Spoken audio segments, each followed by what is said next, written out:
Thank you very much. If y'all don't mind, I'll wander around.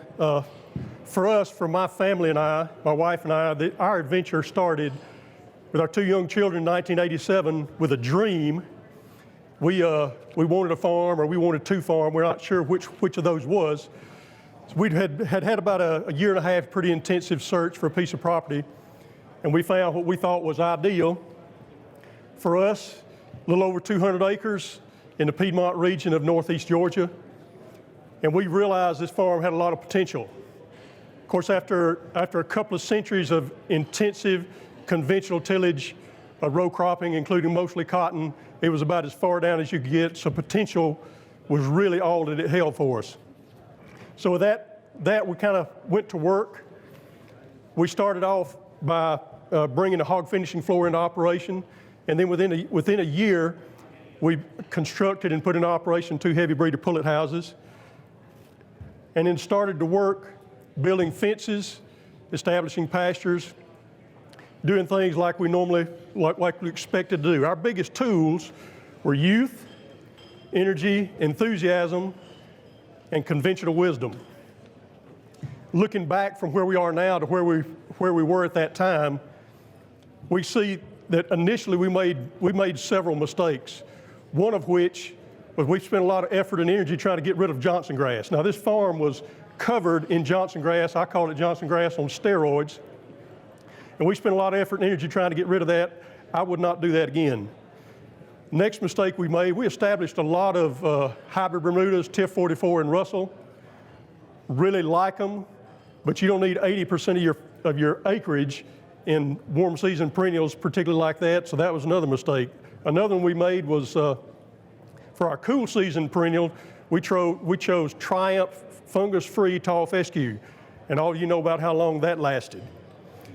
So as we go along, we're making progress. We had the opportunity in 1992 to attend a conference that was put on by Georgia Grazing Lands Conservation Coalition.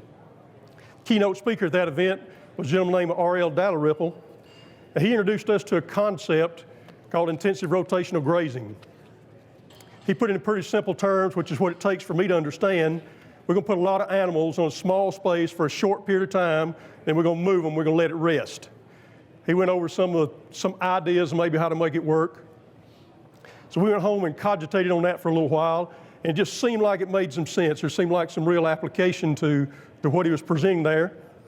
So without being completely committed or completely convinced, we went home and put it to work. And this is what our first attempt looked like. On a good portion of the farm, you can see we weren't terribly committed because we left a good bit of it out. Armed with polywire and step-in posts, we created 3 watering points and had sort of a modified wagon wheel design to create these paddocks. And we got started with we had about 50 head of brood cows this time, working on this intensive rotational grazing scheme. And pretty amazing to us, it worked. We could see visible changes almost immediately.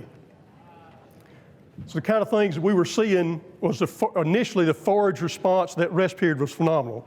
In this kind of controlled setting, we could get the remaining residue down to about 3 inches and move them off, and the forage response was phenomenal. It was really eye-opening to see that.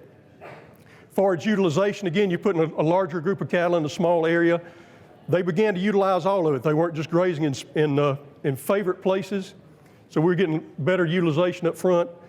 And we noticed significantly a change in the grazing habits of the cattle. They became much less selective and became much more competitive in their grazing habits, which we found out later was a big benefit to us. And sort of a sidebar, we didn't really think a whole lot about it, but cattle handling became very, very easy. When they saw us coming, instead of going far away from us, they began to come towards us because they realized that we were the key to an open gate and new pasture. So all that was a big benefit to us. So we worked with this for a few years, gained some experience, gained some knowledge, learned more about it. Had the opportunity to attend another forage conference. This was put on by University of Georgia Extension, Dr. Hancock and his people. And they presented some really unique information that initially I wondered why in the world anybody is studying this stuff. They talked about some concepts like locating, where you're going to locate your water trough and how that's going to impact how your cattle graze, where they graze, how far they graze from where the water is, water trough location relative to shade, relative to minerals, and really some strange things, and how in the world anybody thinks to study this stuff, dunging distribution, and what difference that makes. So again, with a little bit of experience and armed with some more information, at this point we're pretty convinced and we're convicted that this is the way we're going to go. So we became pretty committed, and we went back and we redid it. So we retooled the whole farm so that everything on the farm now is involved in this intensive rotational scheme. And we have everything designed to be in 5-acre paddocks. You see paddocks 1 through 9 actually are 10 acres permanently fenced, if you want to call what our fencing is permanent. But they're easily divided, and most of the time are divided into 5-acre pens with a single strand of polywire. And all the other paddocks are essentially 5-acre pens. Individual water available in each paddock. I think that's really critical. So this is similar to this is where we are now. This is an aerial photograph actually taken in 2010 where you can, from several hundred feet elevation, you actually can see this in action. And it's really phenomenal to see the difference of it. You can see the pens that were just grazed down to lower height, see the pens that have not been grazed. So you can see the progression of it, and it is as real close up as it is from a distance. So with several years' experience, and again with extension help and the help of the people in RCS, we began to see some measurable differences. Things that are making some real difference in our farm. Obviously, and you think about this, was a significant change in forage yield. Our annual forage production compared to where we were is through the roof, and we think a lot of this is just because of the way we manage the forage, controlling that minimum residue. But if you think about it, every time our cattle moved into a new pen, it's like they're moving into a hayfield. So we're really pleased with the improvement there. Increased organic matter, and I'll touch on this just a minute later, but we actually saw that what we're doing is improving the soil. You can visibly see the change in the color and the texture of the topsoil, which we really didn't have to start with, but you really see a difference. We feel like we're making a positive difference. Improved water infiltration, and a lot of these things are kind of things that I did not think about, but 2 summers ago, our NRCS agronomists, with a set of trainings they were doing on a farm with the soil types identical to ours in conventional grazing systems, they did an infiltration test compared to the infiltration test on our farm after having been doing intensive rotational grazing for several years. In a conventional grazing scenario, same soil type, infiltration rate, 1 inch per hour. Our infiltration rate was 12 inches per hour. So it's really, really significant. And here's another one that really caught us off guard. Our concept in weed control has completely changed. As the cattle's grazing habits have changed, as they become more competitive and less selective, a lot of the things that we used to consider to be weeds, that we used to spend a lot of time and effort and money getting rid of or controlling, just became part of their diet. And as you see in the Southern Forage's Handbook, a lot of those things are fairly nutritional. So really enjoyed seeing that. Dr. Hancock found out this for us in a field day he was conducting on our farm. He brought his penetrometer to see if we're making any difference in the soil compaction at depth. Using his probe, he almost fell over. It went into the ground so far and so easily. So again, because of the management that we're doing with the forage, when you allow that amount of top growth, you're going to have a corresponding amount of root growth, and it is making a difference in the compaction of these soils that we have. Another component of that, because of some of these other things, we also are finding out that we are less susceptible to drought conditions. We're storing more water in the soil, the roots are growing deeper and have better access to the water that's down there. So we're seeing that we're less susceptible to the short-term droughts. And as a result, primarily of decreased feeding days, decreased number of winter feeding days, increased number of grazing days, we're improving the profitability, which obviously is pretty important to each of us.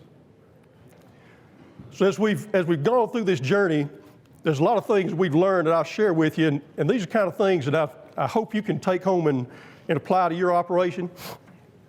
As we've had a chance to visit with a lot of people about some of the things we've done, automatically people say, well, I can't. These are things that I can't do, or maybe really we're just not willing to do. We do have a lot of fence, but the kind of fencing we're doing is relatively inexpensive. We have a lot, started out with just polywire, and a lot of still what we use is polywire, about 8 cents a foot. These posts are probably 30 feet apart, just single strand polywire, about 8 cents a foot, and we use it and we reuse it. We've used some of it for 10 years. Our permanent fence, if you want to call it that, 3-strand high tensile steel, electric. Notice how high these strands are off the ground. The cattle will easily graze under that bottom strand. It's 21 inches high. And both of these actually become like creek gates. The calves will duck and go into these, so you have advanced creek grazing all the time. Gates also can be very inexpensive. We got 50 some odd gates on the farm, which would cost a war pension if they were conventional gates, but there are a lot of ways you can do that without spending so much money. Watering system, I think, is probably one of the most important components of this. If I had to do it again, there are less expensive ways to do it, but I think that the take-home message here is give them access to water within about 800 feet, and you'll be amazed at what that'll do to your grazing patterns. Cattle love turnip greens. This is a shock to us that we've stumbled on about 9 years ago. As we put this scheme into operation for us, we have the opportunity to use some novel forages. This is one of the ones we found. This is really giving the high pro glow. This is really some high end up stuff in a great window of time that's necessary for us. And it also, we feel like that's responsible for a lot of their increase in pallet. This is another side benefit that we weren't expecting, but our farm has become a wildlife bonanza. As a result of fencing off all the water areas, creating riparian strips, and because if you think about it, our farm is 90% vacant at any time. So the wildlife are not having to compete with the cattle for their space. Another component of this that I think is really important, we have essentially abandoned the concept of the visual picture of monocultures, where we used to think we had to have pure stand of Bermuda or pure stand of fescue or whatever the choice was. We're looking for mixed species forages now. You see, this is some of our winter annuals, and not just mixed species, but we're crossing species lines from grasses to forbs to legumes all at the same time. We're seeing some pretty phenomenal results in cattle gains, but I want to call your attention to one particular thing. Look at the relative forage quality, 288. That's rocket fuel, and it's not because I'm brilliant, it's because the system works. Another thing we found out is a really unique surprise is radishes. Y'all may have heard of these as a cover crop use. You look at this radish without, and it got way ahead of the ryegrass that's planted with it, but this is right in the neighborhood of, well, it's over 5,000 pounds of dry matter yield in just over 50 days from planting. We use this about one pound per acre everywhere we plant winter annuals. One of the most amazing components of it is what its root will do. You can take one plant, you can measure one plant that is fully grown, and you have 8 pounds or better of dry matter total. But we have measured pencil-sized roots at 16 inches of depth. So another phenomenal thing we've been able to learn. And I mentioned earlier about improving soil. This is one thing we're really, really excited about. Take a look at the organic matter. We didn't believe this, 7.1%. Now that's a fairly shallow sample, that's about 4 to 5 inches. So we repeated it just to see if we were really doing what we thought. At the sample depth that we normally take, which is 8 to 9 inches, we're still right at 5%, and this is a few years ago. We think we're gaining ground all the time here. So we're really, really excited about being able to improve the soil while it's being productive for us. Another thing we've learned is cattle with full bellies are really content and they're doing their job for you. These are not heavy bred cows. These are early second trimester, early June. These are cows that'll calve easily, body condition score 6.5 or 7 in September when it comes to them, and they just have the high pro glow. So some take-home lessons for you. This is what I want you to really think about. Challenge conventional wisdom. Don't just accept conventional. Now, I'm not saying chunk it out, but challenge it. You ask yourself if there is a better way. And if you find a better way, or if you think you find a better way, then you go home and put it to practice. Never stop learning. When we started on this journey, I used to think I knew something. Now, every morning I get up and realize how little I know and how much more that I need to know in order to be successful at what we're doing. So with all that said, after about 1.5 million pullets and 24,000 hogs and several thousand head of cattle, bull development program, heifer development program, and several things going on, I'll share with you today the most important crop. I have a hard time here. Captain Robert Chandler, United States Marine Corps. He's now a practicing attorney. So if you need some help with your tax law, give him a call. Our oldest daughter, Jennifer, when she was coming along, she could drive anything with wheels, operate very well. Right now, she is the research coordinator of Tennessee Retina in Nashville, Tennessee. Kimberly is at home taking care of things for us while we're vacationing here with you. And our newest member of the labor pool is young William, who is 10 months old now. We're just really excited to bring him on board. And when you take this journey, don't do it alone. With that in mind, thank you very much for your kind attention. I'd be glad to entertain your questions.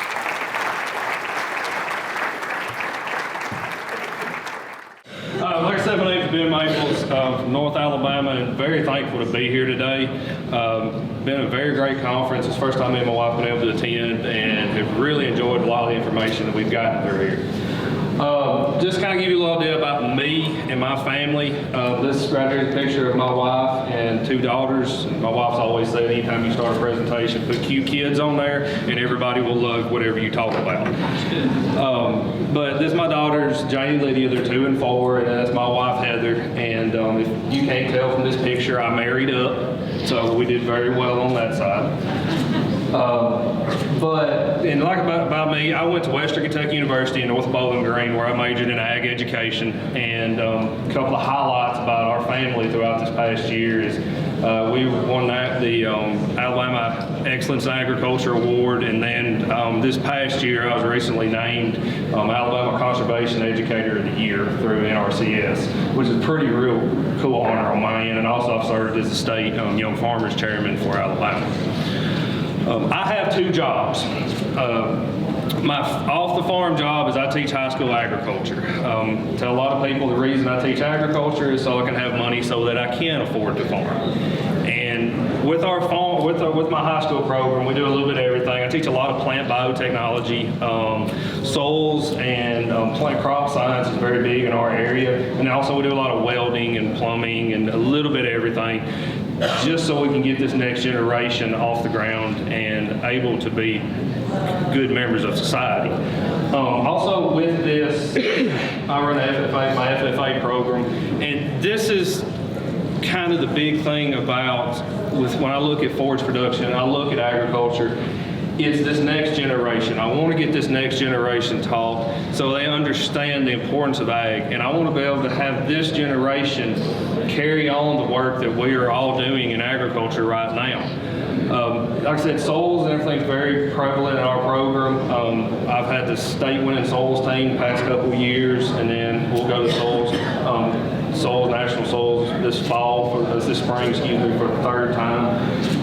Livestock evaluation, everything else. And I want these individuals to have the love for agriculture, have the love for sustaining our natural resources that I have and I can carry through. My second job, and kind of what we're here today on the forage side, is our farm. Our farm was founded in 1818, and Alabama became a state in 1819. So we just recently got recognized as a century farm.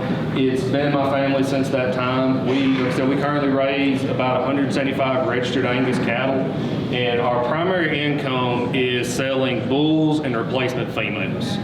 And we want our animals to be on a forage-based environment. If they can't survive on grass, then they get to go over the hill. And so with this, I'll talk to you a little bit later about what we do on our program, but I'm very lucky on what I get to farm. I get to farm on a daily basis with my dad and my granddad, and before my great-granddaddy passed, I farmed with him. And not many people can say that. I mean, my girls are the 9th generation on our land. And so we're very proud of that, and that comes back to the sustainability part. I want this land to be there for my daughters when they grow up. I don't want to waste it for them. So where we at on our forage program is we do a lot of pasture rotational grazing. It's just me, my dad, and my granddad, and another gentleman that has been working for us forever. And so we don't do a lot of really intensive grazing, but we do a pasture rotation on mixed grass. We have about 20 fields that we roll through on about 1,200 acres, and there's a lot of mixed grass area. And then we also carry a lot. We have some Johnson grass that we have to fight every once in a while, but everything's pretty much fescue and Dallas grass. And we like Dallas grass. We just have to clip the heads off in North Alabama whenever fall gets here, so we don't have any drunk cows walking around.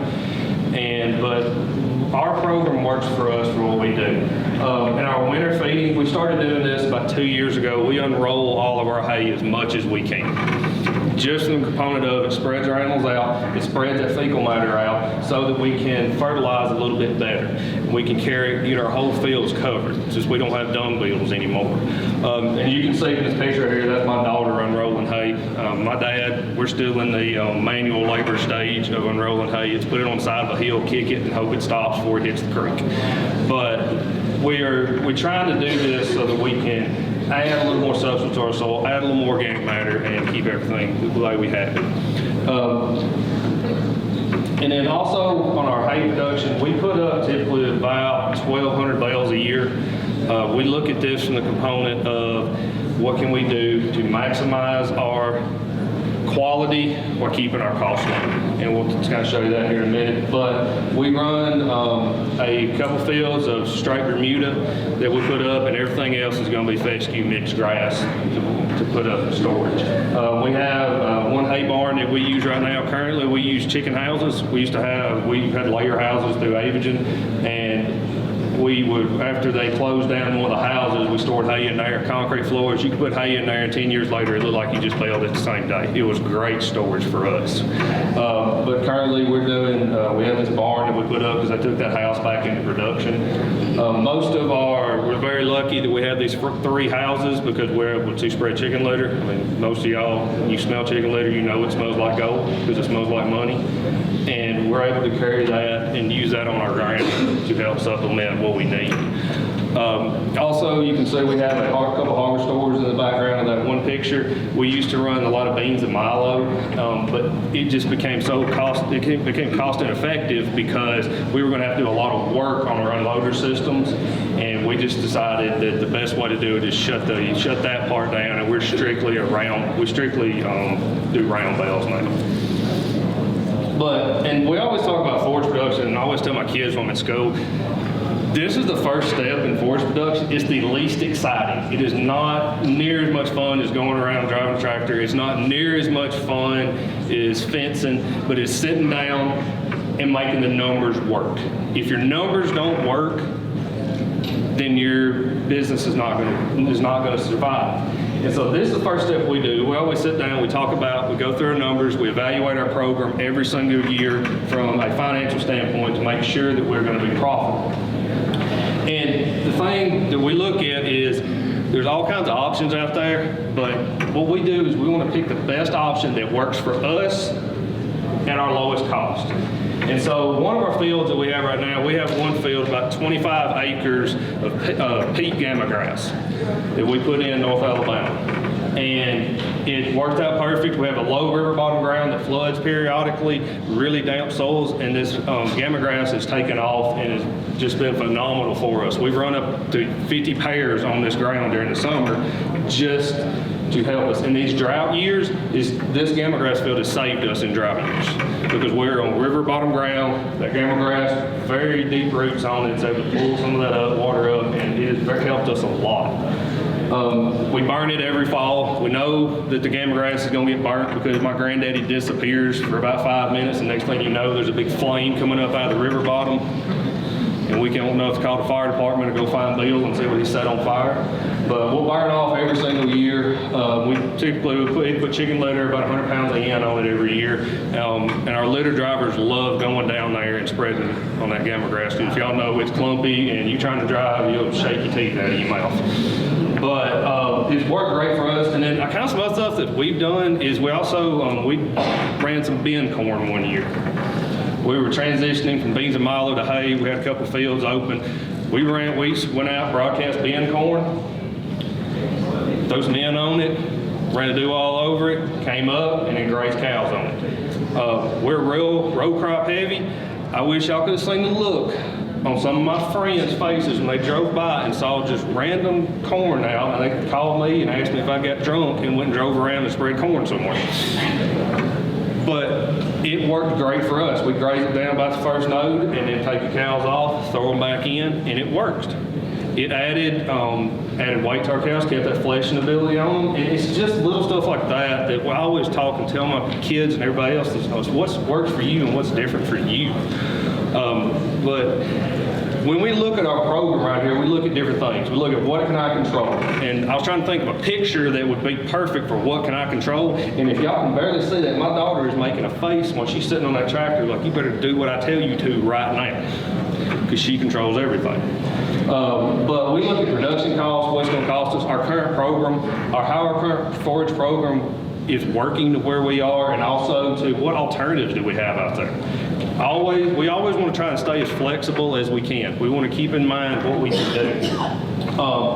But when we're looking at our forage cost per acre, we look at two things. A direct cost right there is what we're having directly is tied into it. Labor is an expensive cost. Most of y'all know it's either hard to get labor. If you get good labor, it's hard to pay good labor. And so we look at our labor costs. We've upgraded all of our equipment to where we're able to get flatbed trailers and everything to work a lot more efficiently than we used to. But, you know, that was back when my dad had 4 kids and needed something for him to do every day. We'd go out and throw hay. But we look at this right here. We get a lot of our labor from the local high school where I work, luckily. We also look at, what can we change up that will help us. We moved to net route about 5 years ago. We were doing twine bales at net route. It's a little more costlier, but on the labor side, it saves us. We look at about a minute. We look at like a minute is what we're saving when we're each bale that we're getting off by using net route.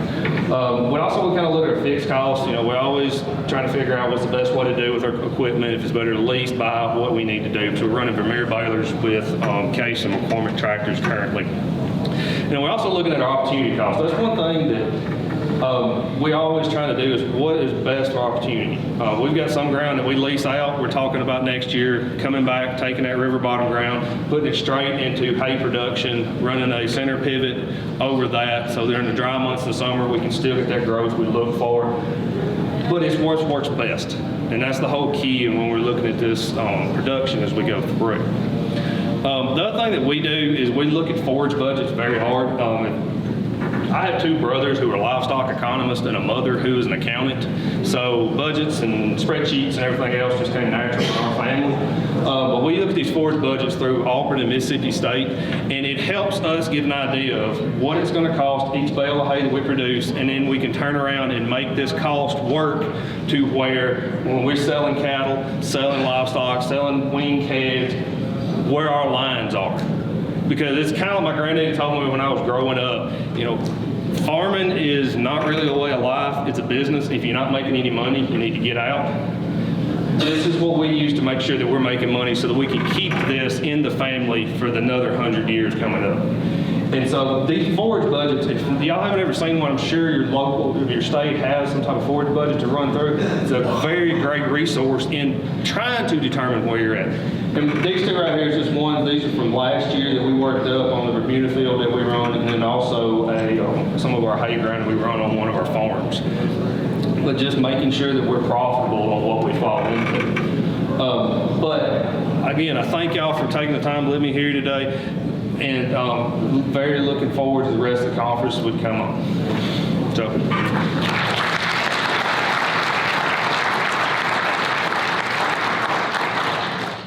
All right, can you hear me? All right. Well, first off, I'd like to thank everybody for inviting me to come and do this. Like the program states, my name is Brian Ashe. I'm a farmer up in northern Indiana. We have a rotational dairy farm with 220 head running on it right now. And I am a 6th generation dairy farmer, and I'm actually very proud of that fact. Just for the standpoint that I have older generations that I can look to and lean on for times like we've had in the last 4 years here at dairy farming. But I wanted to give a shout out to my parents, and then I've got my fiance sitting down over here as well. So, like I said, the farm's very old. It was deeded to my family in 1879. The barn that was originally built, if you can see in the second picture, it's actually still standing today. And in my lifetime, we have renovated that parlor twice to make it much more efficient. We went from a tie stall to a New Zealand swing, and it made a world of difference as far as family time. But with anything, with age, if you walk around the farm, you'll see some things that aren't really used anymore. So does anybody know what those back in the background right there are for? Yeah, those are our forage silos. Has anybody here used these? Okay, talk about a job that makes a man out of a 12-year-old kid. So, you know, when it gets real cold out, you'd have to climb up, and we were pitching stuff off the sides, or being inexperienced as I was, I'd have to climb up and unbury it because I lowered it too deep. Or the dreaded job of actually just changing doors because the storage level kept going down. That is a lot of work. And does anybody here use these anymore? Okay, so we have one that would work, but we chose not to use it just for the amount of work it makes for people. So at some point, there must have been a farmer that said, you know what? These are great, but maybe there's a way to do it differently. Maybe there's a way to do it better. Maybe there's a way to do it cheaper or safer. And that's where I'd like to start with my presentation.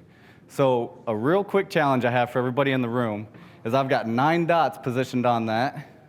And I'm sorry about the slide. All the words aren't on it. But anyways, I want you to connect all 9 dots without lifting up your pen once. And I want you to make 4 lines. Connect all 9 dots with 4 lines and don't lift up your pen.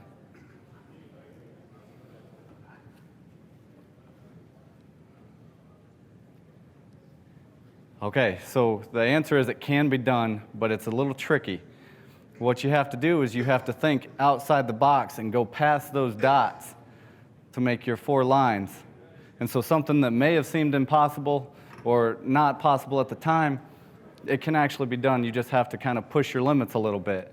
And so with our Forage program, I feel like we've kind of designed it to challenge ourselves to push it outside the box. So we look at the foundation of our Forage program, and then I want to touch base about how we designed it for our system, and then also how we measure and refine it and then push it forward again, and how all of those are interconnected and you can't really separate one from the other.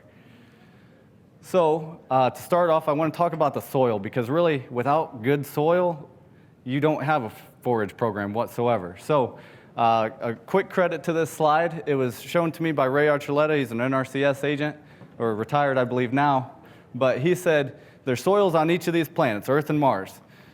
Does anybody know the difference between the two? And Ray said both of them have physical properties.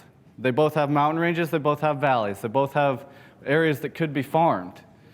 He said both of them have chemical properties. You know, they have their nitrogen, phosphorus, magnesium. But he said the one difference between the two is the biological. And he said that's almost a world that's not explored right now on our soil. And he said, and I think he said it best, is the biological is what makes the world a difference. And so that's kind of where we've kind of looked at our forage program and our soil program to kind of push it forward, because everything starts with the soil. So what we do on the farm is we're trying to cover it. And when I say cover it, we want to diversely cover it. We don't look at monocultures anymore. And what we're trying to do is not focus on just the 180 days that we have in northern Indiana of actual growing season. Instead, we're trying to stretch it out and try to think about how we can cover that entire 365 days of the year. And USDA actually says that in a teaspoon of soil, there are more microorganisms than there are people on this planet. And driving from Indiana all the way over to here, I saw a lot of fields that were just barren. And so there's a lot of mouths in that soil that are just going unfed. And as farmers, we're talking about feeding the world, and that's a very proud thing that we do. But we got to also kind of think about the little animals that we're feeding in the soil every day. And that's how we're trying to push ourselves forward. And so, as I mentioned, we are a grazing dairy. I really feel that if we did not graze our cows, we probably wouldn't be in the business of dairy farming at all, because we're that passionate about it. to put it frankly, have you guys ever pinned your cows up for about a week? Just had to have them confined because maybe it was rainy or anything, and then you see your cow's eyes when that gate starts to swing open. That cow's eyes and that passion that you see inside of her, that's kind of what we feel in ourselves at home. And so, everything we want to do, we want to just try to keep it around grazing because that's what we're passionate about. And so, as I mentioned before, we throw in a lot of different crops. In our pasture fields, we have perennial ryegrass, meadow fescue, fesculaceum, white clover, and chicory. And that's where we can irrigate, and that is like our rocket fuel for our dairy cows. And then also our hay fields, we've got 2 different legumes, 4 different grasses, and occasionally we have a forb in there. But what this system does is it's going to provide us with some cool season grasses and legumes, and also the multi-species of forbs and brassicas that we also try to touch in. That way, that soil has a diverse buffet to eat off of, because nobody wants to eat just one thing all the time. Eventually, it just tastes like wood. So we employ multi-species. And also, we don't leave it in just a perennial system. About once every 6 years, or if a field is underproducing, we will change and put in 2 rotations of annuals. So once the pasture starts to die off, you can see in the picture below, we've got cereal rye and turnip, radish, winter peas, and a little bit of clover. And what that will do for me is that will provide winter grazing. I am actually still grazing some of my cows right now. I haven't fed a lick of hay to them yet this year. I'm pretty shocked. We've had really good weather and no snow to cover it up. So with having the cows out there and being able to winter graze them, it promotes cow comfort, because they would prefer to lay out there on that grass or on those fields. It reduces our hauling costs, which is just a big burden for our dairy. And then we do less tillage, and having that system like that, it feeds that soil biology for much closer to the 365 like we were targeting. And in 2009, we had just went through a drought, and we decided that we were going to quit trying to play with the elements, and we decided to put in a center pivot, because perennial ryegrass and meadow fescue is like the premier crop for dairy cows. But the problem is it does not like heat, and it does not like a dry spell. And so we put in this center pivot, and we can use it to cool our cows, but we also measure our rainfall and what we get in a week's time. And with that, we can add any supplemental water. And I was asked this summer by a group that came and toured the farm, and they asked me, well, is it profitable? And I said, well, for us, yes. In our situation, it is profitable. And I didn't have any numbers for them that day, but I've got 220 cows that need 35 to 40 dry matter pounds of intake off of that pasture every single day. If I had to buy it to replace it, it's going to cost me $300 a ton. That's almost $1,200 per herd per day for all those cows, which is pretty expensive. I can run that pivot for much, much less. And so in Indiana, you can almost bank on losing a cutting to a drought, or a hay cutting to a drought. And so if I had to sit out a month, you can see that it's going to be almost $35,000 that I would be losing, because I would have to pull feed out of what I have made for winter, and then feed it to them then, and then I'd have to somehow replace my winter feed. So the winter feed, like I just mentioned, we make excess pastures, and then we also have our hay fields. We incorporate a system called Hay in a Day. It's been promoted by Tom Kilser out in Cornell. But basically what we do is we throw that windrow out as wide as we absolutely can. That way we get maximum sunlight down to the plant, and it closes up those stomata, which prevents the respiration of that plant, and it keeps more of that energy inside, and it makes a better feed for us. And then we rake it, bale it, and then haul it and wrap it all within 24-hour period. So we've also worked with our breeding program of the cows. We go for a much smaller cow, but we've really focused on the timely breeding system, because cows are milking for 305 a year, and then they have 60 days dry. The problem with northern Indiana is we only have about 180 days where things grow. So we've got about 180, 185 days where things don't grow. And so what we do is we shifted their calving to where they're calving in March and April. That way the 60 days before that, January and February, they're dry. And that is the cheapest time I can feed cows on winter feed, because they don't require a lot of nutrients. And then the 60 days before that, they're a very low producing cow. I still don't have to have a high feed cost when I'm feeding them. And so shifting their calving schedule to that season has really helped us as far as making profits on the farm. And then we're also paying attention to the components, because 95% of our milk check is based off of our butterfat and our protein. So how do we measure and refine it? Well, the KPIs we look at is yield per acre and then income over feed costs. And we look at the income over feed on a weekly basis. We are adjusting the cow's paddock size seasonally. So we have a spring flush where the grass grows very rapidly, and we will shrink the cow's paddock size so their competition is much greater. Our goal is to have them go into that field and have a lot of hoof traffic. That way they come out and you could almost play checkers across the top of that, because it is that flat. And so we're paying attention to stocking rate and animal density, and then also our residual level. We don't want to take our grasses below a certain point, and that is because if we take it below that last green leaf, it drastically reduces our regrowth rate. And so what we do to measure this is we have the old school plate meter. We walk the pastures weekly, and it measures our dry matter yield. So we're paying attention to our entries and our exit points. And then we put it into a spreadsheet, and it'll do a bar chart, and then based off of the curve, we will either add water, irrigate, fertigate, or we will know that we have to supplement the cows, or we will, if there's an excess of feed, we'll go in and actually make some of those fields off as winter storage. And then we've played around this last year with the timing of our breaks. We started looking into a refractometer. We're always trying to push what we're doing there and trying to get better. And this refractometer measures the sugar levels in the grass. And what we were doing at the farm was, historically, we've always given the cows a break right after morning milking and right after afternoon milking. That way they can go back and have a fresh bite to eat before they need to lay down.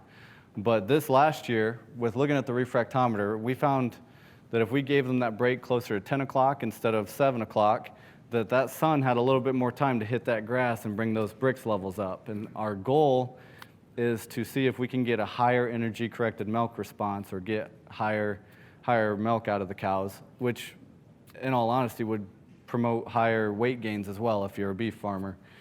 And then we've also looked into tricking the cows into heat. So in that 12-hour period that they have grass, if we want to get them up and out of the shade or off laying down, we will just give them half of what they normally get, and then come 1:30, 2 o'clock, we'll give them the rest of it before we bring them up to milk them. That way we were promoting that competition. And income over feed is not quite as simple as looking at milk minus feed, because I can raise a lot of corn silage and feed the cows a lot of corn silage and get a lot of milk for very cheap. But 95% of our milk check, as I said before, is based off of our components. And so I have to pay attention to the butterfat and the protein. And what I found is, with the higher quality feeds, you get that higher butterfat and that higher protein because you're buffering that rumen a lot better. And so we really have had a benefit with this grazing system, because there's a lot of numbers up there, I apologize, but I wanted to show my math. But grazing, we're able to get about $1.50 to $2 more, and that's on average per day per cow, which is huge for us in our operation because milk's cheap right now. And I read an article last week that says profit per cow is a loser, and I think that was a perfect article to sum up looking at this. And basically what they said is, you're competing against corn farmers out there for the same piece of ground. He said you don't see a corn farmer go out there and plant one plant here, one plant over there, and try to get the maximum amount of kernels on that piece of corn. Instead, he goes out and he plants the whole field, and he's trying to get max kernels for the field, for that acre. And so if I just looked at income per cow, I'd be a loser because I'm not pushing myself. Instead, he says I need to be looking at profit per acre, so I need to make sure that I'm getting my highest income per cow, but then instead spread it out through the whole acre and maximize the number of cows on that acre. So with that, I just would like to thank you because I've showed how on the farm we have kind of pushed our forage program forward by using soil biology, building our forage system, and measuring and refining it. So any questions?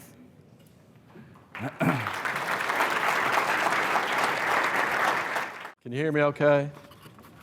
I just want to start by saying that on behalf of Chestnut Hill Farm and my wife Jamie and I are honored to be here today amongst such an elite group of grazers, and also to be part of this 75th anniversary. Grazing in the Blue Ridge Mountains has its challenges. Most of the farms in the Blue Ridge Mountains are less than 100 acres. We have a lot of forestry areas, steep slopes that you can't really graze. And also, because we live in western North Carolina, we're close to the Blue Ridge Parkway, and we're also close to the Great Smoky Mountains Park, and we have a lot of tourists. And by that, we're getting a lot of people that are retiring to our area, and they're driving the land cost to exceed over $30,000 per acre, so it makes it difficult to farm in our area. The only thing that's cuter than your own kids are your grandkids. And this is my wife, and this is our workforce on the farm. They love the farm and love to come visit, and actually all our grandchildren live on the farm.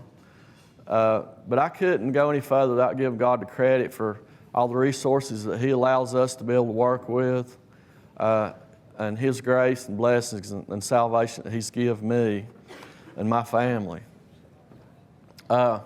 If you think about it, this morning I think Dr. Gary said that there's over 7 billion people in the world today. There's only about 5%, less than 5% of the population of the United States, and only less than 2% of the United States population are farmers. So we feel truly blessed to be able to farm and live in beautiful western North Carolina. Our farm goals are to increase our profits by reducing our input cost and increasing our product value. We want to conserve and improve our natural resources, our soil health, forages, water, air quality, timber, and our wildlife. We also want to improve our farm infrastructure. We look at ways to reduce equipment cost. We want to improve our family health because I'm getting older. We want to be good stewards of our Creator's resources. And we want to preserve the family farmland for the next generation. We farm about 250 acres of mountainous farmland. About 40% of our farmland is woodland. Our previous cash crop 20 years ago was tobacco. We do grow some cropland, some summer annuals, corn, hay, and some winter annuals. We have about 90 acres of pasture. We use livestock to graze on it, cattle, sheep, goats, and horses. Haywood County is in North Carolina, and we're the only county in North Carolina that's a natural watershed, which means that all the water originates in our county and it runs out of our county. So one of our other farm goals is to try to keep as much water in our water table as we can capture, and we do that through improving our soil health and also by improving our forage. How many of you ever heard of Jenny Craig pastures? That's what our pastures were like when we were 25 years ago when we were doing continuous grazing. We weren't meeting the needs of a lactating cow with a 200-pound calf, or could we expect the first calf heifer to breed back in 60 days on Jenny Craig plan? And also, did you know that all of the calf's muscles are developed during pregnancy? So forage is very important to the diet of the animals that you produce. Several years ago, I was at a beef conference in Western North Carolina, and one of the speakers got up and said, are you a livestock producer or are you a forage producer? Well, it caused me to stop and think a little bit, and I thought, what did he mean by that? And then when I realized that he was saying if you produce better quality forage, you can produce better livestock. At that point, we began to look at our livestock as the byproduct of the forage we produce. And it changed our life on our farm. We found out that most of our perennial forages contain enough protein and energy to support a cow and calf without any supplement feed year-round. We actually tested some forage last January. This was after several hard freezes. The forage was brown on top and it was bedded down. And Dr. Porter tested some and it came out to 15.4% protein and 69% TDN, which I don't know about on your farm, but that's better than any silage or hay that I grow on our farm. Back in 2014, with the help of the NRCS, we did a forage management plan. We looked at the dry matter intake of all our animals for a year period of time. You can see, let's see if I can get this to work. This is the animal needs.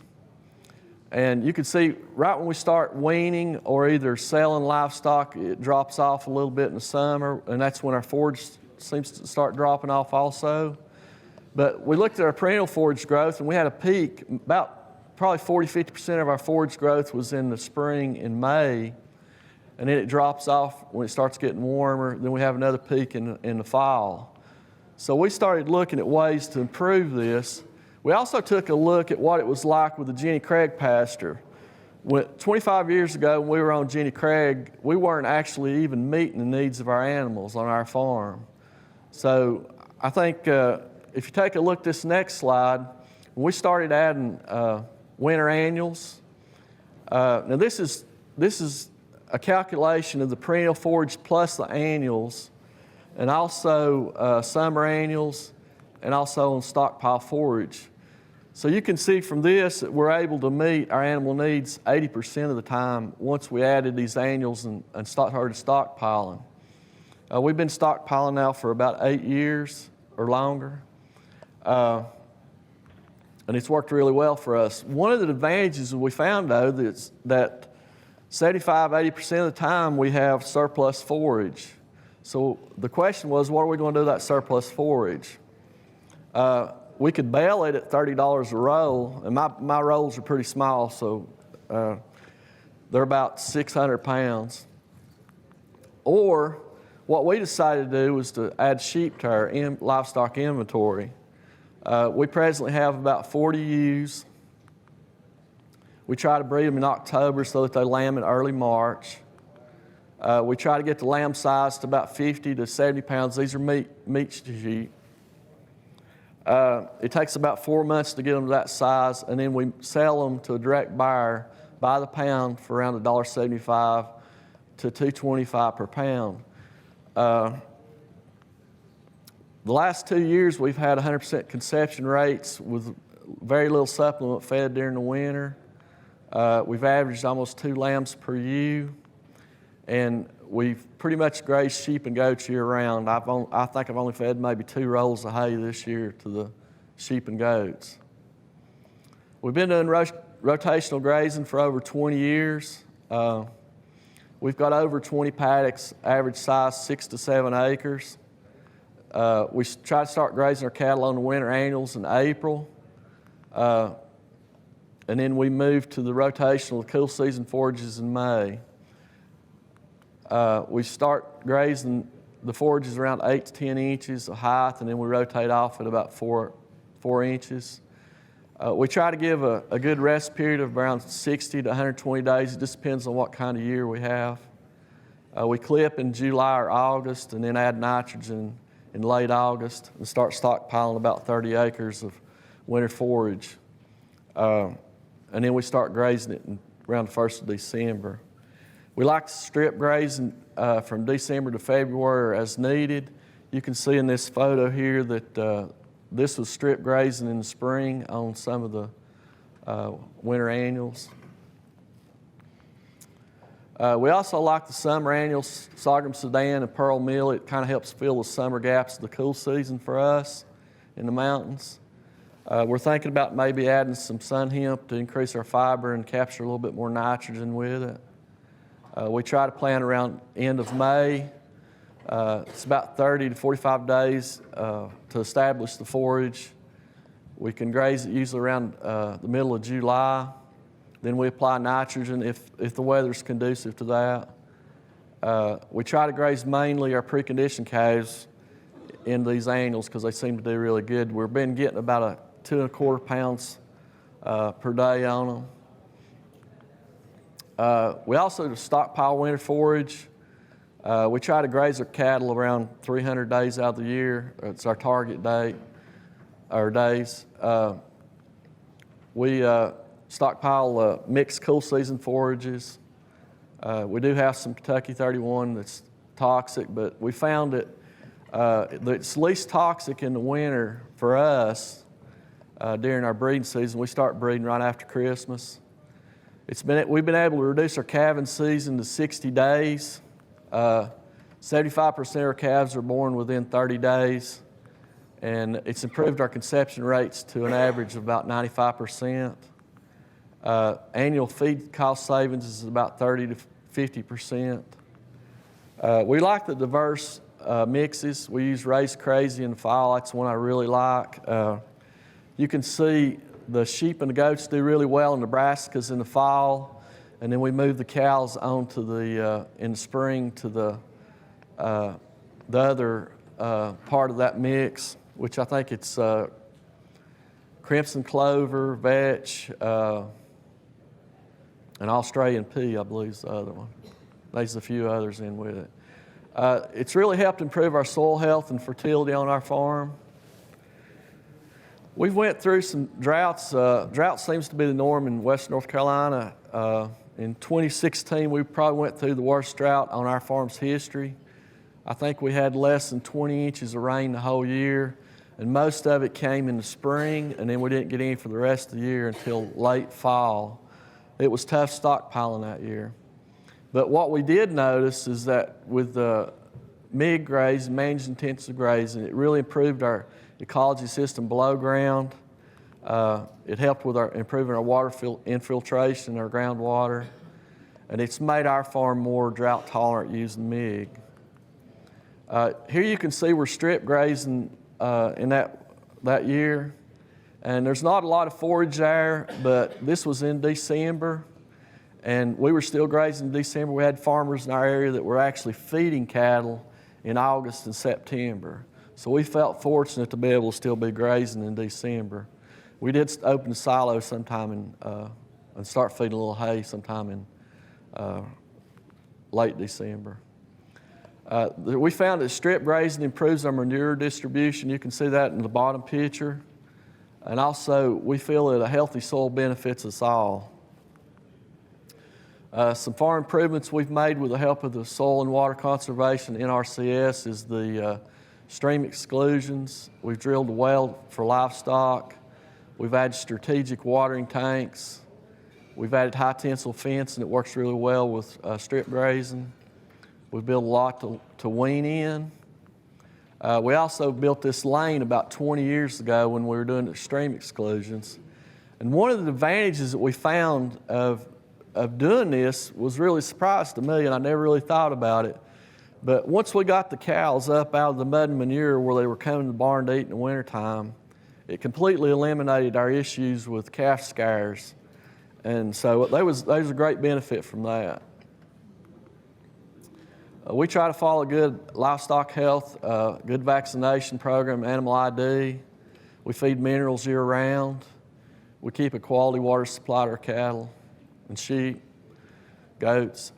We try to cull any bad disposition. That's for our health as well as our animals. We keep good records and track individual animal performance. This helps to know when to cull a cow. I've kept cows that are 14 years old that's still producing a good calf. But also it helps me to determine when to keep a replacement heifer also. We precondition our calves. We use performance-tested Angus bulls. We wean our calves in July. Usually average wean weight's around 600 pounds. We use a Zoeta Select Vac 60-day protocol. We graze on summer annuals, Max Q fescue, and orchard grass. We feed about 6 pounds of feed per day while they're on forage. We're getting about 150 pounds average gain during that period of that time. What I really like is pre-selling in August while the price is still high, and then we deliver our calves in September. We market our calves through Mountain Cattle Alliance and Southeast Livestock Exchange and truckload lots. And last year, we averaged premiums for our cows over the regular market was $184 per head. That's a pretty good return on investment if you ask me.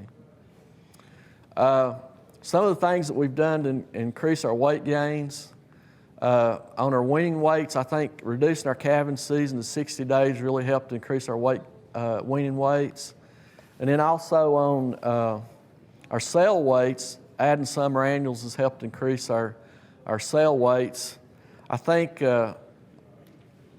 one of the reasons why you see that dip in 2016 was due to the droughts. That was my reason for it.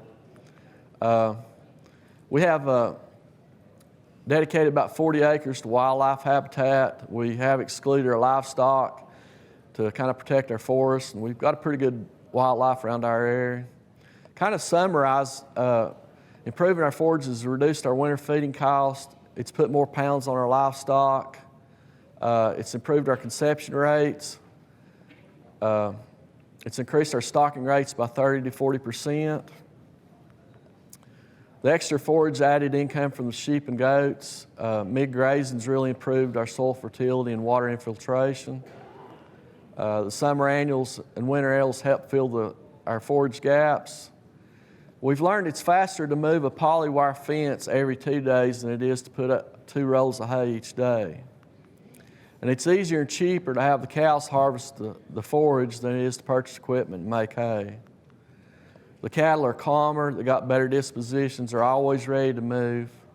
You know, it's took us 25 years to get to this point, and we still feel like we have a lot to learn. We want to thank all these organizations that's helped our farm reach this point. We've held several workshops with Amazing Grazing. We've done some on-farm tests. Kind of conclude, change is inevitable, technology, techniques, and our farm industry. You know, if you haven't ever tried anything like this, add a hot wire, stockpile some fall forage, and try strip grazing. You're going to make mistakes, but that's opportunities to learn. And if you want to grow, make adjustments when you make mistakes and try again. Thank you. Any questions?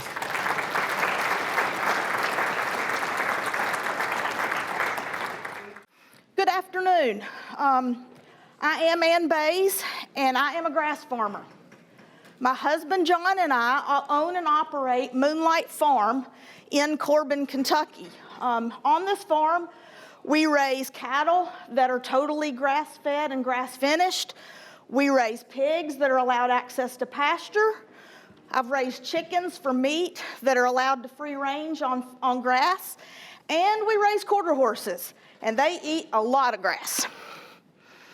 When we took over this farm in 2011, it had been idle for over 15 years. So it was an absolute jungle. And we couldn't tell one field from the next. And when I would go out on the farm, I'd get lost. So we started bush hogging.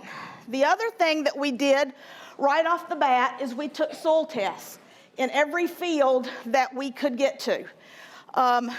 When these soil test results came back, unfortunately, it told us that we needed to apply over $60,000 worth of soil amendments to get the soil ready to plant. Well, there was no way we could do that. So we did what we could do, and that was we spread lime. We did a lot of lime, and we put it everywhere that we could. The next thing we did is we started attending every conference that we could find to learn about forages and soil health and grazing. This was a fun time, and we definitely learned a lot.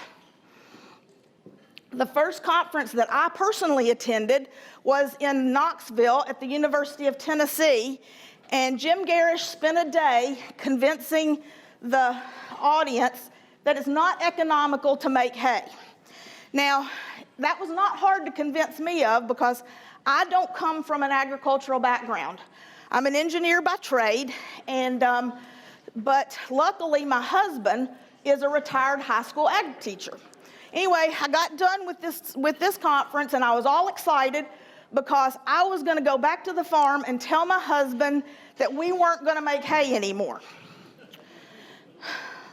Unfortunately, when I got back to the farm, he was telling me that they had just delivered his brand new big red round baler. So we had to do some negotiating. Anyway, before John and I married, I had started assembling a herd of purebred Scottish Highland cattle. Now, these guys are very efficient foragers, and I was absolutely adamant that these cows were going to eat nothing but grass and hay.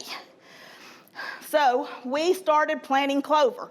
Since we didn't have enough money to put the nutrients in the ground, we thought, well, we'd let the grass do it for us, or the forage do it for us. So we frost seeded clovers wherever we could get to it. And it worked. The clovers came up, and we did this. Like I said, we started out frost seeding. We still do clovers today. A lot of them are no-tilled in with the rest of our grasses. Now, I had a dream a long time ago about raising the grass-fed beef and selling it to the public. So in 2011, I was very fortunate to be able to give up my job as an engineer and farm full-time. So I immediately went out to my herd of cattle, the Scottish Highlands, and I picked my biggest steer, and I took it to the processor, and I ground the whole thing up into hamburger, packed it into a cooler, went to my first farmer's market, and sold ground beef for a whole summer for $5 a pound. And my customers loved it. Well, I did farmers markets for about 6 years, and by the end of that time, I was doing about 3 markets a week, and my setup had grown tremendously. I was then at that point selling all the cuts of grass-fed beef, I was selling pastured pork, and I was selling free-range chicken.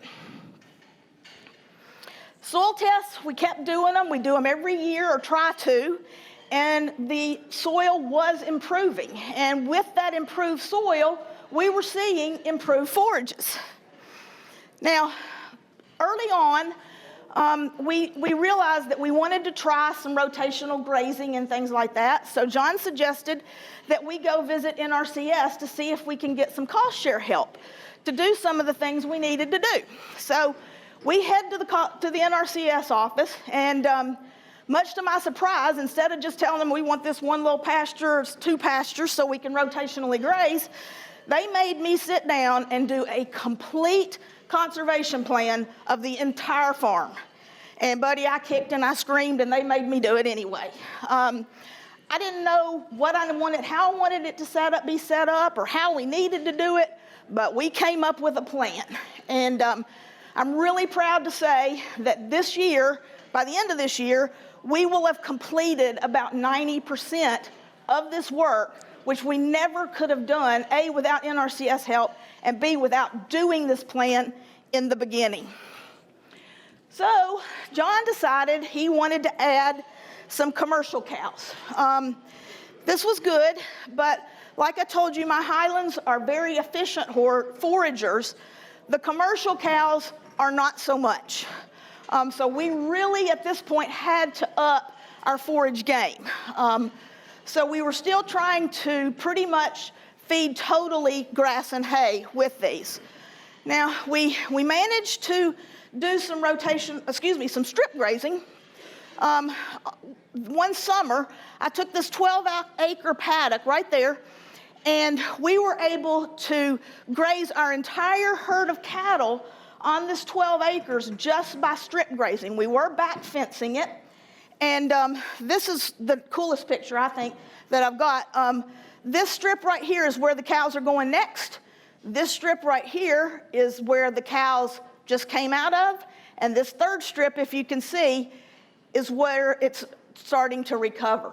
Like I said, we grazed our whole herd that one summer on this 12 acres, and we started out not back fencing, and then as the summer wore on, we started letting them have it again. Sorghum Sudan grass was a grass we tried as a summer annual just to get us through the summer slump. This was a fun project, very not hard. I recommend this to anybody. We planted it, it grew great, and as you can see, when we actually turned the cattle in it, you can't hardly even see them. They went in, they stripped the leaves first, then they went to the stalks, and it really did help us to get through that summer slump.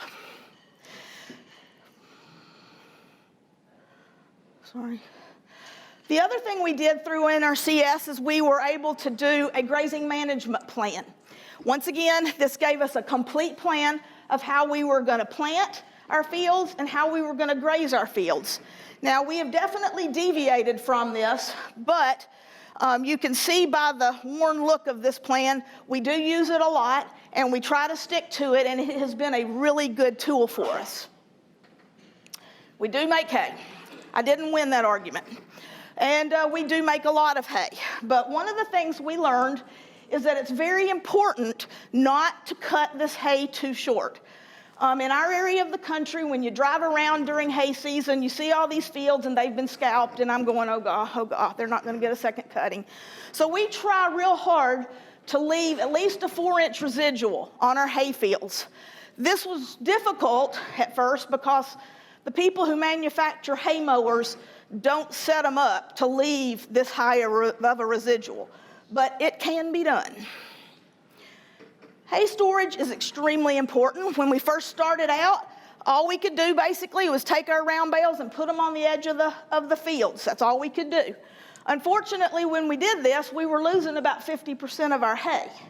So we changed our plan to go to these pyramids, and we put the hay in these pyramids and we covered them with those big silver tarps, and that reduced our loss to approximately 30%, which was much better. But we have now grown to the point where we can do hoop barns and lose virtually no hay, or no loss. And we've now built a second hoop barn on the opposite side of the farm because we're trying to spread out our winter feeding areas so that we don't tear up everything on the farm. Hay tests are just as important as soil tests because it also gives you some feedback on how you're doing. So we try to do hay tests on all of our fields every year to see what's going on. John and I love to share our farm with other farmers in our area. So this is a field day that we actually did for the Whitley County Cattlemen's Association, where they came out and saw how we were rotationally grazing our cattle and how we were setting up temporary fences. The Extension Office has used our farm on several occasions. This happened to be a pasture seeding day where we had our no-till drill, and we taught people how to calibrate their drill and try to encourage people to use that method when they are planting their seeds or renovating their fields. The last spring, we embarked on a new plan, and this was native grasses. This is not for the faint of heart at all. And this is also a project that takes a lot of patience. And I am not a patient person, but we went ahead, we planted a mixture of big blue stem, little blue stem, and Indian grass. And I eagerly watched for the baby grasses to come up, and I saw baby grasses coming up, and I got all excited. And it's like, John, we've got to go out and check this because we're really doing something good here. We get out there, and he informs me that we have the best stand of crabgrass that you can ever imagine, and my heart sank. So we started researching and asking some folks, what do we do now? You know, we don't want to lose this because it's not a cheap thing to do. And we got two answers. One was from a producer who has successfully done this. And he said, go in and mow it off, get that tall grass off of it so that the native grass seedlings can get to the sunlight, and then just wait. The other school of thought was absolutely leave it alone. Just be patient, you wait, it's gonna take 3 years, but just don't do anything. Well, we opted to mow it off. We don't know if it was right, but we did do that. This picture was actually taken on November the 1st. I don't know if it's working. I'm praying that it does. And like I said, it is definitely an exercise in patience for me. A year ago, I had the opportunity to purchase a meat processing plant. Now, like I told you, I had been for the last 6 years selling my grass-fed beef to the public through farmers markets. That is an exhausting thing to do. So I was very excited to get to buy the meat processing plant for several reasons. It helped me in my profitability because I had control of the processing and it's 10 minutes away from my farm. It also gave me a full-time retail store. So I didn't have to go to farmers markets, and I could now sell my meat 7 days a week or 6 days a week through my own store. We still maintain a herd of purebred Scottish Highland cattle. They are totally grass-fed and grass-finished. But now we have our crossbred herd. We have taken our Angus cross mamas, or our crossbred mamas, and covered them with my Highland bull, and we are getting the calves off, and we've just now had them long enough to start, so I can start seeing the benefits of this in the carcass form at my processing plant. So these guys, most of them are grass-fed and grain-finished. This is something that was totally new to me, but all my customers don't like grass-fed, so we're trying to appeal to a broader customer base. I want to leave you with 5 things that have been really important to me. First and foremost, soil and forage testing. If you don't know where you are, you can't know where you need to go. So that is just first and foremost. Second of all is be open for constant learning, because technology changes. You know, every time I go to a conference, I learn about new varieties of grasses and better varieties. And if you keep doing things that you've always done for years and years, you can't expect to do optimal things. Thirdly, make plans. Like I said, we had that conservation plan, and we have now changed our farm dramatically in a very, very short time because we had this master plan. The fourth thing is don't be afraid to step outside the box. I'm in a real rural area of Kentucky, and when I started planting sorghum Sudan grass, people looked at me like I was crazy. Not to mention when I showed up with my fuzzy cows with long horns that nobody knew what they were. They think I'm crazy, but don't be afraid to step outside that box.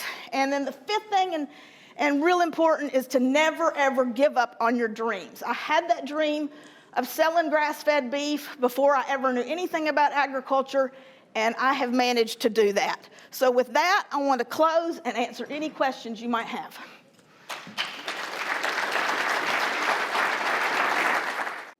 So my husband and I started a native grass and wildflower seed business 35 years ago, and we've had a cattle operation for 50 years on the farm.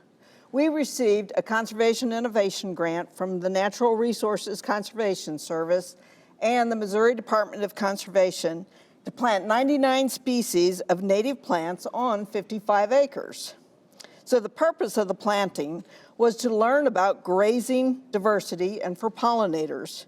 We established the planting in 2012. So our farm is located in the Ozark Highlands of Missouri. For years, we have been harvesting seeds from native prairies and remnants, mostly in the Osage Plains. We've been observing these plants after drought, haying, burning, and on our farm and production plantings for many years. The inspiration for the study was research done by a Dr. David Tillman at the University of Minnesota. He found a diverse mix of 16 species was 238% more productive in biomass than switchgrass, and switchgrass is known as the biomass king of the natives. Wow, I need to know more about how diversity works. That's 100 acres turning into 238 more acres. Why would a cattleman want to graze diversity? Well, tall fescue has a problem. It has an endophyte and ergovaline within its leaves, which causes health problems in cattle. University of Missouri-Columbia, Craig Roberts, reports that tall fescue cost Missouri ranchers $200 million of losses in reduced conception rates and 112-pound lighter calves. Fescue is the dominant forage in Missouri. So our real-world experience, in 2014, we spent the summer grazing mostly fescue. We weaned in November, and our conception rates were 64%. In 2015, we spent the summer grazing mostly natives. We weaned 35 days earlier. The calves weighed 47 pounds heavier, and if we had weaned in November, we might have been 72 pounds heavier, and that's calculated with 0.7 pounds per head average daily gain. And our conception rates were 97%.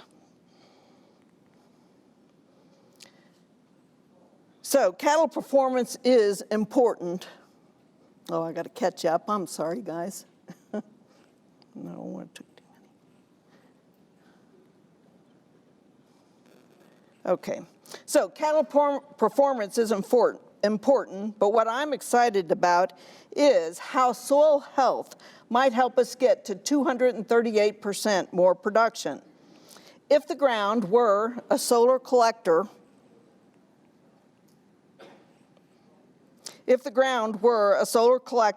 how much energy could we gather with cool season and warm season plants on the same square foot of ground? Wildflower leaves, with their horizontal orientation, complement the grasses to flow even more of the sun's energy into the soil. Organized German girls like me used to think cool season and warm season plants in different fields were the way to do this. On this November day, fescue in the foreground looks great.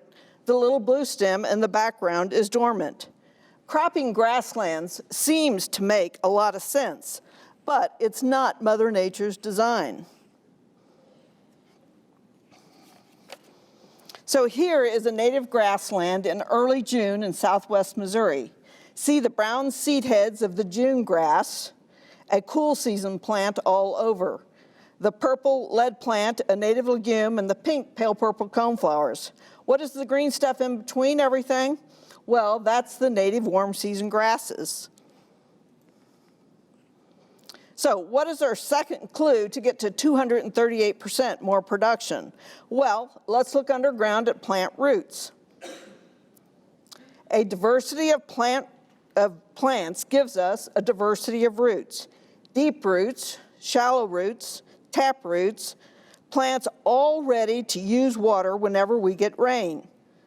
Cool season plants tend to be shallow rooted, growing when we get plenty of rain, whereas many of our warm season grasses and forbs are deep rooted, using stored moisture from winter rains and big rainfall events. Warm season grasses, their photosynthetic pathway is 2 times more efficient with water as cool season grasses. Is that not adapted to our Midwestern climate? Are we to 238% more production? So how about free fertilizer? No, I'm talking about symbiotic relationships of plants with soil life. I would like to tell you a story about Cox Prairie, just outside Mount Vernon, Missouri. Jesse Cox told me that Daddy hayed the prairie for 60 of his 60 years. Mama hayed the prairie for 20 of her 20 years. And Jessie, she could see that there was getting to be a lot of Queen Anne's lace in it, a little weedy, so she decided to hay it every other year for her 30 years. For 95 out of 110 years, the prairie has been hayed and sold off the farm without any added fertilizer. Daddy maybe hayed it once or limed it once back earlier. This is the evidence that changed my paradigm about diversity.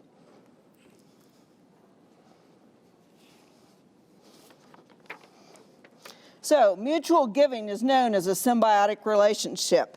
See the nodules on this legume root? The rhizobia bacteria are a classic example of plant and bacteria working together for the benefit of both. In exchange for a home, the bacteria fixes nitrogen from the air and gives it to the plant. Did you know research on eastern gamagrass and switchgrass has shown that they symbiotically fix nitrogen as well? Another symbiotic relationship is mycorrhizal fungi appearing as root hairs on this plant root. Mycorrhizal fungi, they live below the ground. They form a network that transports nutrients, minerals, waters, and sugars. Plants share root exudates or sugars with soil life, transported by the mycorrhizal network. In exchange, soil life makes nutrients available for growing plants. An effective mycorrhizal network influences soil structure, infiltration, nutrient availability, food quality, and increased plant biomass and soil organic matter. So diversity is a key principle of soil health according to the Natural Resources Conservation Service. Variation in when each warm season, cool season, grass and forb grow and regrow and use water efficiently whenever it comes in the growing season to produce forage. This brings stability to a grazing operation and creates a chain of high-quality forage which keeps cattle gaining whenever we get the rain. In Germany, the Jena experiment has found that 8 to 16 species increase carbon sequestration and biomass production compared to 1 to 2 species plots with 200 pounds of nitrogen fertilization. Another principle of soil health is to keep a growing plant to feed the soil. Growing plants share sugars via root exudates to soil life. Mycorrhizal fungi produces glomalin, which is a glue-like substance that makes a home for soil life. It aggregates the soil, which increases water infiltration. Glomalin degrades every 30 days and needs to be produced by another actively growing plant. Soil health specialists are saying it takes a diversity of plants to have a quorum of soil life that produces healthy soils. So clue 4 is speedy nutrient cycling. The next actively growing plant has the ability to use nutrients released as organic matter breaks down. Missouri's climate needs warm season and cool season plants, or nutrients become tied up on the soil particles or leached from the system. University forage selection in the past chooses plants that respond to fertilizer, which means they are not as very mycorrhizal. It appears to me these plants have very aggressive, moderately deep roots that make it difficult for diversity to work together. So are we to 238% more production? Not yet, but we're definitely better than a fescue pasture, which is at 100%, the red line here on the graph. Last year, we produced 141% more standard animal unit days of grazing. We decided to use a grazing measurement since our interest is cattle production. We're trending along at a similar rate to that of the Tillman study, that the 238% more biomass was quite a few years down the road following establishment. So to get to 238%, we're going to dig a little deeper into soil health. Here are the results in soil health testing done in 2015 during the fourth growing season. In the top 6 inches, when we did soil testing before pre-establishment, we had an organic matter increase of 0.9%. That was a 28% increase in organic matter. That's 28% more sponge. And then a 1 foot by 1 foot by 6 inch chunk of soil that would hold another 1/2 gallon of water.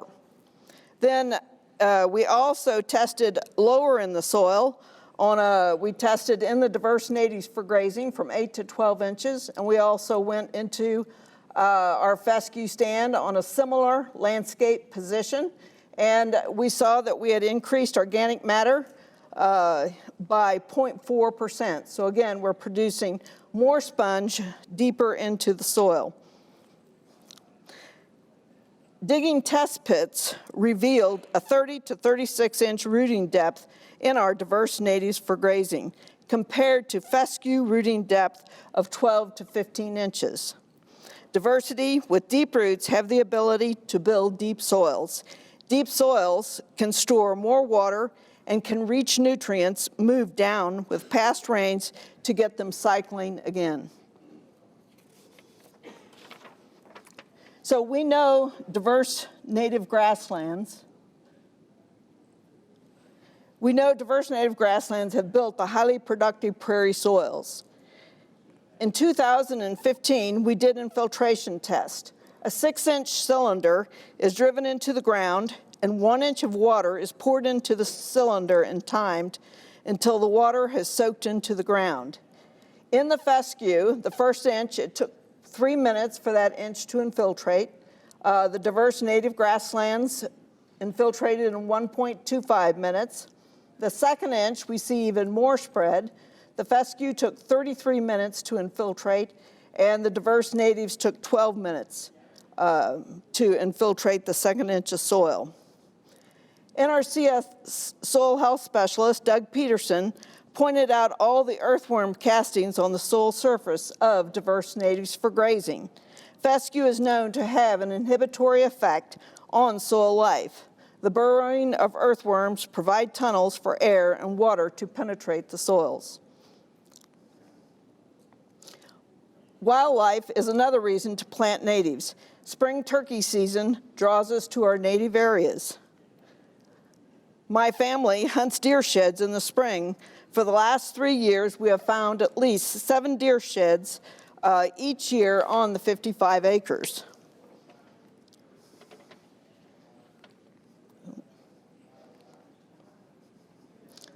Pollinators are abuzz, and monarch butterflies flit from flower to flower. Both insects are on the decline. Quail are a grassland bird that has been on the decline in Missouri for the last 50 years. The Missouri Department of Conservation is finishing research comparing nest incubated and nest hatched on grazed Stony Point Prairie and Talbot Conservation Area, a quail emphasis area, where they have tried to create the best habitat to produce quail. Grazed native grasslands are better than the best plan man can make. They caught and radio tagged 26 birds on Stony Point, 27 on Talbot. The nest incubated were 23 and 13, and then the nest hatched were 9 on Stony Point and 5 on Talbot. Grassland farmers can help feed an increasing world population, have quail, and help pollinators. So what does functional diversity look like? Well, we think it looks like native warm season grasses, big blue, eastern gamma, Indian, switchgrass, and also there's other native grasses that we don't hear as much about. Native cool season grasses such as river oats, nodding bulrush, early wild rye, Frank's sedge are some of them. And some of the native forbs and some of the native legumes as well.